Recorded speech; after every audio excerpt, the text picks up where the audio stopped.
We got him. We effing got him. You are Locked On Longhorns, your daily podcast on the Texas Longhorns. Part of the Locked On Podcast Network, your team every day.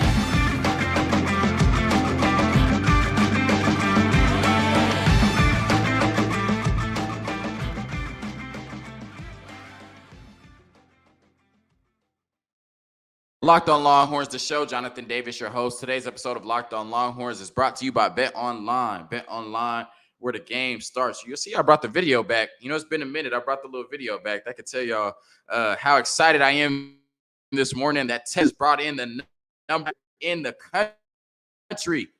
When's the last time you could say Texas brought in the number one linebacker in the country?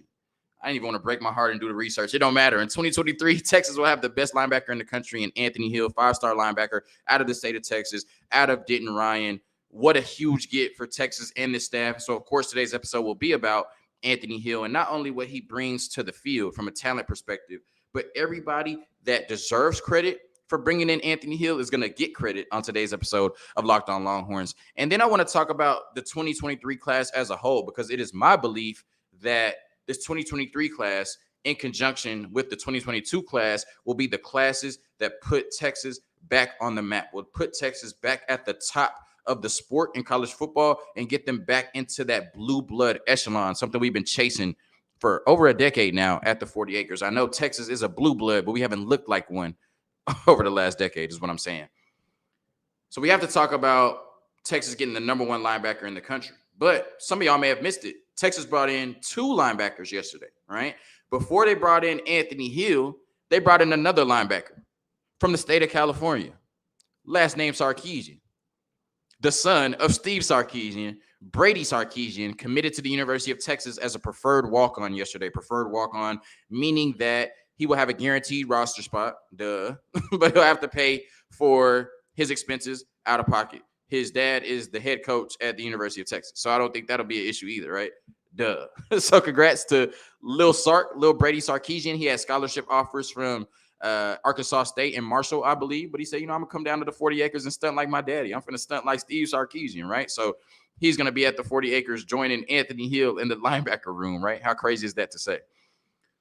We have to give credit to this Texas staff for not letting up in the recruitment of Anthony Hill. And we hear all the time that you have to recruit through the whistle. We hear it so much that it's become cliche, but it's truer now more than ever, right? John Garcia just talked about on the last episode how there are no locks no more, right? Like you have to, even if your commitments, right? You have to recruit until they sign on the dotted line, like relentlessly. And Texas was relentless in their recruitment for Anthony Hill, even when they lost out on him to Texas A&M earlier this year. They continued to be relentless in their recruitment. When he decommitted from Texas A&M, they ramped up that recruitment, had him on campus, I think, within a week of decommitting from Texas A&M.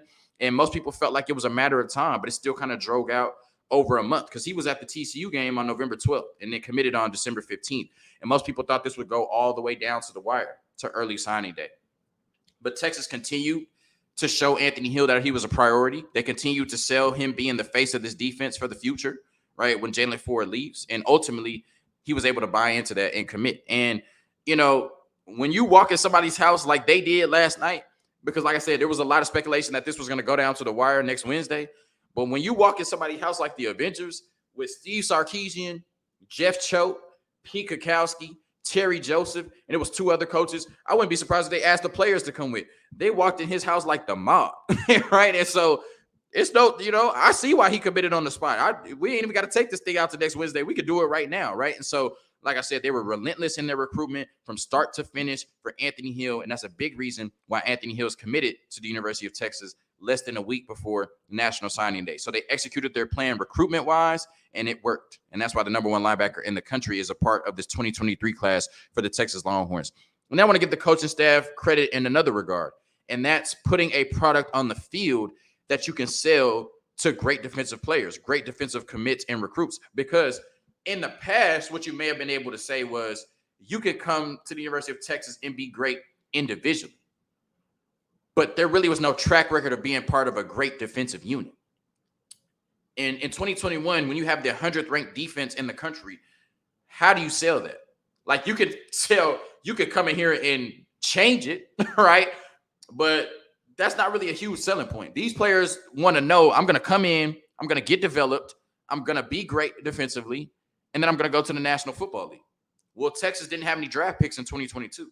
So you couldn't sell being part of a great defensive unit, and you couldn't sell getting to the league, although that's probably more on the previous staff than Pete Kwiatkowski and Steve Sarkisian. You still couldn't sell that because you had no tangible evidence of it. But now when you see the development on the defensive side, you see the development of guys like Keandre Coburn, Tavondre Sweat. You see Barron Sorrell took a huge jump this year. Jalen Ford went from a 3-star, and even though he showed flashes last year, we didn't know what to expect, right? In his first year, he played like an All-American this year and was robbed of Big 12 Defensive Player of the Year. You saw development at every position on the defensive side. You even saw true freshmen come in and hold their own, like Ethan Burke in the limited snaps he got. Justin Finkley was really good this year. And Jalen Gilbo and Terrence Brooks were really good this year when they needed to come in and spot duty as well. Terrence Brooks started a few games and more than held his own as well. So you can sell that, right? And then the product that they put on the field, right? They went from a 100 defense to a top 30 to 50 defense in all metrics, right? Something that we had seen previously at Boise State and Washington under Pete Kwiatkowski. So now you can sell to your in-state prospects, your Anthony Hills, your Malik Muhammad, your Colton Vaseks. You can stay in-state, come to the University of Texas, and not only be great individually on the defensive side, you can be a part of a great defensive unit that I believe is only going to continue to get better, especially if you're bringing back players like Tavondre Sweat, Jalen Ford, Ryan Watts, and Jahdae Barron for another year. That's scary. But then not only in-state, you could sell that to the out-of-state players because of Leona Lafau in Hawaii. You could say, come to the University of Texas and be great defensively. A Derek Williams in Louisiana, you could come to the University of Texas and be great defensively. A Sadir Mitchell in New Jersey, you could come to the University of Texas and be great defensively. And I think that's why this 2023 class, not only offensively, but defensively, is shaping up to hopefully change the trajectory of Texas football or continue the trajectory it's on now and get them back into that top, of the sport level that the University of Texas should be on. Really, there's no excuse for that. So you have to give credit to the Texas staff recruiting wise for relentlessly recruiting Anthony Hill through the whistle, which they'll continue to do till next Wednesday until he signs on the dotted line. And you have to give credit for the Texas staff, especially the Texas defensive staff, for putting a product on the field that potential recruits and commits can believe in. You have to give credit to the players for executing that plan, showing, these Anthony Hills and Sadir Mitchells, Leona Fowles, Samaje Burrows, et cetera, Malik Muhammad's, you could come be great at the University of Texas defensively, not only individually, but as a unit, as you saw last year. Anthony Hill as a player is one of the best players in the country, period, but definitely the best linebacker in the country. And I think the biggest thing that stands out is just, one, his athleticism. I think now at this point, you have to be athletic, right? Especially at that position because you're asked to do so much. But two, he's your true quarterback of the defense, right? And I think to get to where Texas is trying to go, conference championships, national championships, you need that quarterback of the defense at the linebacker position. And they were able to get that in Anthony Hill, somebody who has exceptional football IQ, somebody who is exceptional at diagnosing the play, somebody who is always around the ball, right? And that's something really good. Somebody like Jalen Ford this year, right? He was always around the ball. Interceptions, fumble recoveries, forced fumbles, tackles for loss, and then over 100 tackles, right? With him not having a tackle in the first game, he had over 100 tackles in 11 games. Outside of being the quarterback of the defense, having great football IQ, and being able to diagnose the play really well, we saw last year that Texas was almost borderline dominant, right? Stopping the run game in most of their games. That's what Anthony Hill does best. My bad. That's what Anthony Hill does best, right? Being able to come downhill, fill gaps, and stop the inside run game, but also having the athleticism to go sideline to sideline and stop your outside zone, your wide zone running game. So he's somebody that's going to, come downhill, stop the run game, prevent, these 20, 30-yard runs or runs getting past him. He's able to shed blocks and get to the ball carrier fast. If he gets his hands on you, chances are he's going to bring you down, right? You don't see a lot of missed tackles in terms of Anthony Hill, period, right? And so he's just an all-around linebacker that does a lot of things at an elite level. All right. And from a coverage standpoint, I think that he can improve in that regard, but I did see improvement in his senior season in that regard. John Garcia, director of football recruiting at Sports Illustrated, came on this season and said that he saw improvement from Anthony Hill in that regard as well. And, it's tough to be a linebacker these days, the way these tight ends and running backs look coming out of the backfield, right? And so there were even at times this year where Jalen Ford struggled in coverage as good as he was. And like I said, he should have been Big 12 Defensive Player of the Year and played like an All-American, right? And so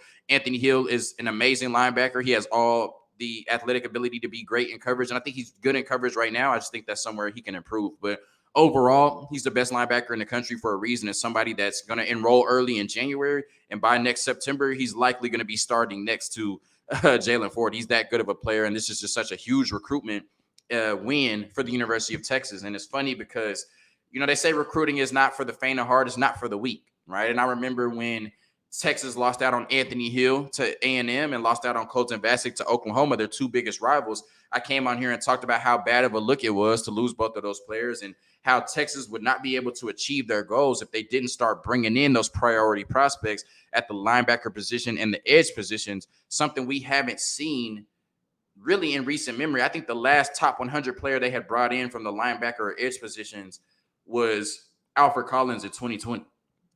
Right. And even Alfred Collins, we haven't seen the potential that we thought we would see from Alfred Collins thus far.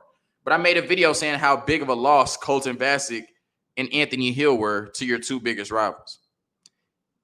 And now both are committed to the University of Texas with less than a week to go into early signing day. And I have no indication that either of them does not plan to sign for the University of Texas on early signing day. They say God laughs at you when you make plans. I guess God was laughing at me, because Anthony Hill is committed to the 40 acres. Quick word from Bet Online and the Longhorn real estate team, and then we're going to talk about this 2023 class as a whole and a great article I saw that really talks about the impact that this 2023 class can have on this Texas football team. BetOnline.net is your number one source for sports betting info, stats, news, and analysis. Get the latest odds and trends for every professional and amateur league out there, from pro football to college bowl season to basketball and World Cup. We've got it all at BetOnline.net. If you love sports podcasts, you can even find those at BetOnline as well. We're always the fastest and easiest way to get your betting info. Head to the website today or use your mobile device to learn more. BetOnline, where the game starts. And for all your real estate needs in the Austin area, please visit Dwell in Austin and Hill Country Mortgages at www.longhornrealestateteam.com, because Dwell in Austin and Hill Country Mortgages have combined to make your Longhorn real estate team. And in a changing, more complex market, you need to work with the top professionals in Austin. Our data and information-driven approach gives our clients a significant advantage. Decades of experience in all market conditions makes us able to achieve the best results for our clients. And our clients for years have outperformed the market, leveraging our proprietary research, information, and expertise, which is now more important than ever. For all your real estate needs in the Austin area, please visit www.longhornrealestateteam.com. Hill Country Mortgages, LLC, NMLS 2324262. Jonathan Sarver, NMLS 993872. Equal housing opportunity. I know we take this for granted sometimes because Texas has always been able to recruit really well, but I don't think we should understate or take for granted that right now Texas has the number 3 recruiting class in the country, behind Georgia and Alabama, who are your last 2 national champions. Texas has the number 3 class in the country, behind the last 2 national champions in Georgia and Alabama. You compare Georgia and Alabama's recent success to Texas' recent success, and Texas probably shouldn't be number 3 in recruiting. So I don't think we can understate or just kind of brush that off. I know we've had great recruiting classes in the past, but I still think that's a hell of an accomplishment. And this recruiting class is stacked. Out of 22 players, I went through it earlier. I mean, I could really see 15 to 16 players having a huge impact on this team over the next 3 to 4 years. I think they've done a great job of getting such good high-end talent. Like I said, you have the number 1 quarterback, number 1 running back, and number 1 linebacker in the country. Malik Muhammad, a lot of people believe he might be the best corner in the country, but he's definitely one of the 2-3 best. Jonte Cook is one of the best receivers in the nation. I think Sadir Mitchell is one of the best nose tackles in the country. And then you got, some really good offensive linemen, and then you have some really good prospects to work with, right? You got Samaje Barrow and Leona LaFau at the linebacker positions. There's just so many players in this recruiting class that I think will have a huge impact on the 40 acres. That's why I think this 2023 recruiting class, in addition to the 2022 recruiting class, will put Texas back on the top of the sport. Ian Boyd, Inside Texas, he does a really good job, period. I love Ian Boyd.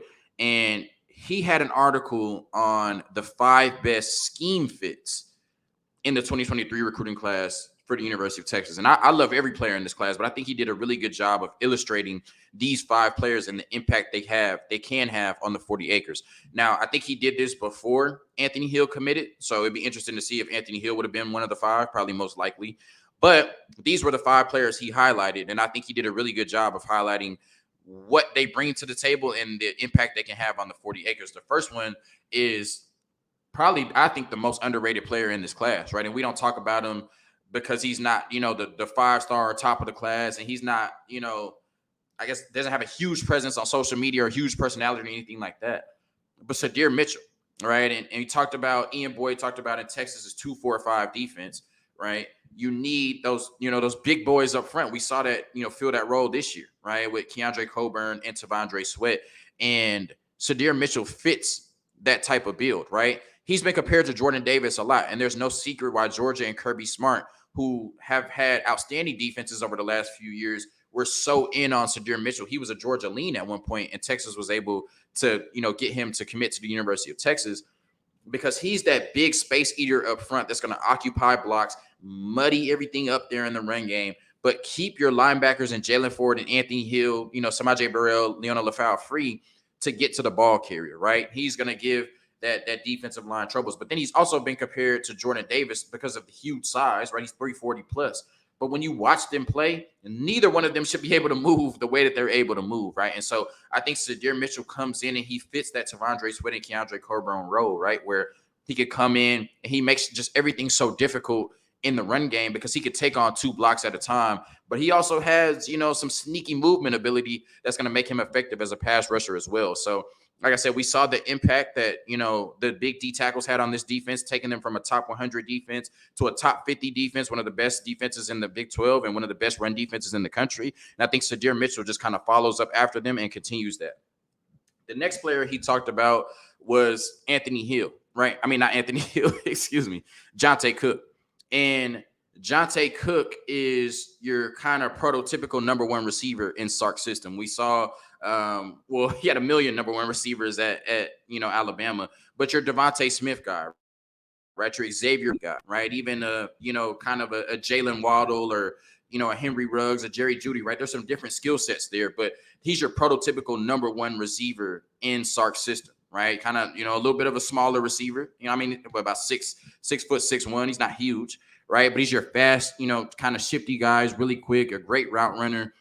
He's really polished in his routes and somebody that can just get open and make plays. And I think he has the personality of a number 1 wide receiver too, similar to Xavier Worthy, where there's some fire there, right? There's some passion there. Like Coach Marion says, like, Xavier Worthy wants to be great, right? And nobody works harder than Xavier Worthy, right? And so that's why he gets frustrated when things don't go his way because he knows what he can bring to the table. And I think there's some of that at Jonte Cook. He's a trash talker, right? He's going to be out there making plays on people and letting them know about it, right? Like I say, he's just a prototypical number 1 receiver in Sark's system, and he has the personality of a number 1 receiver. And with Texas not, especially recently, having a huge track record of bringing in top receivers and then being able to produce, top receivers, I don't think Texas has had a first-round pick on offense since Vince Young, right? Which is crazy. And so you're hoping that Jonte Cook can come in and not only be that type of player to get Texas to where they're trying to go, but that only benefits you moving forward in wide receiver recruitment when you can say, we now have a tangible example of this staff, and Xavier Worthy might be that example,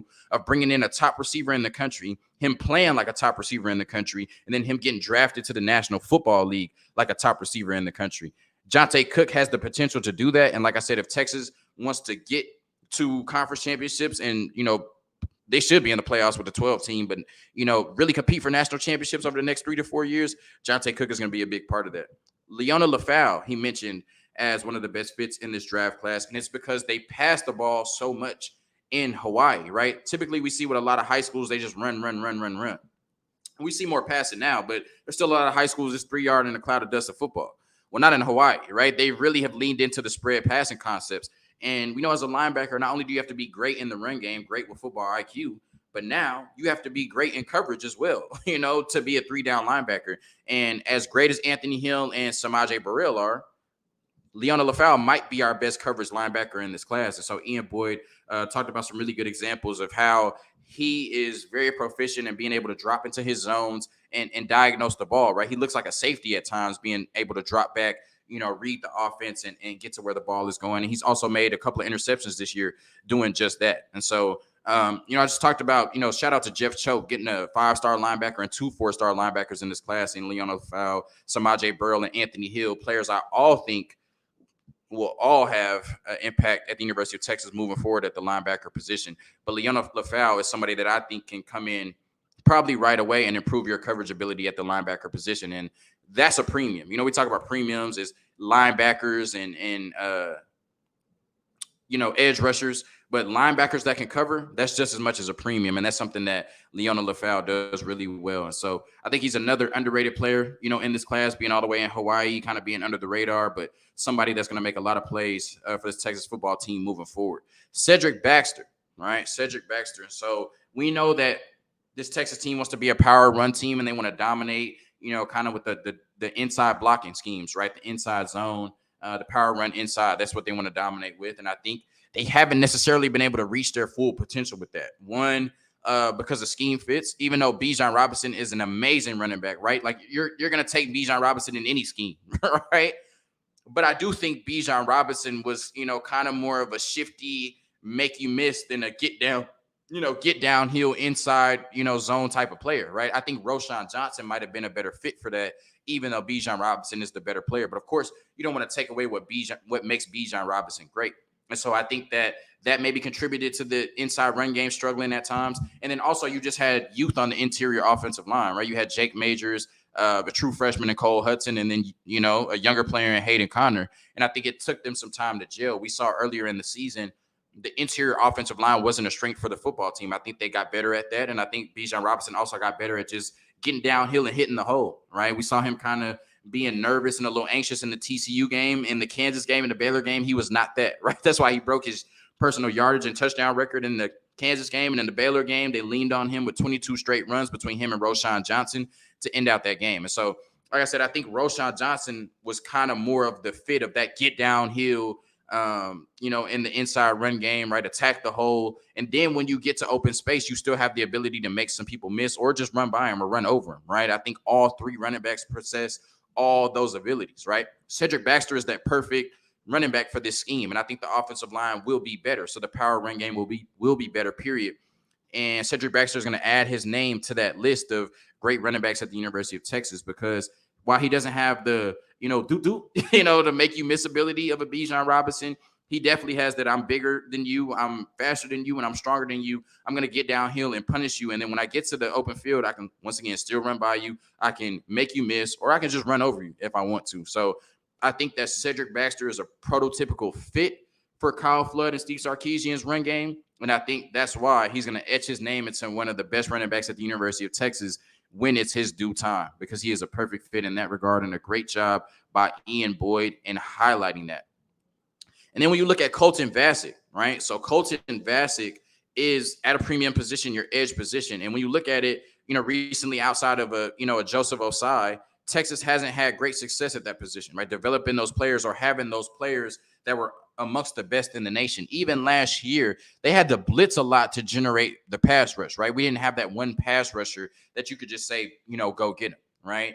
And Colton Vasek looks like he has the potential to be that player, one of the best edges in the nation. He already has good size at 6'6", right? 6'5", 6'6". He's at 220 pounds right now. I think he can get up to 240 to 250, which will help him a lot, especially in the trenches.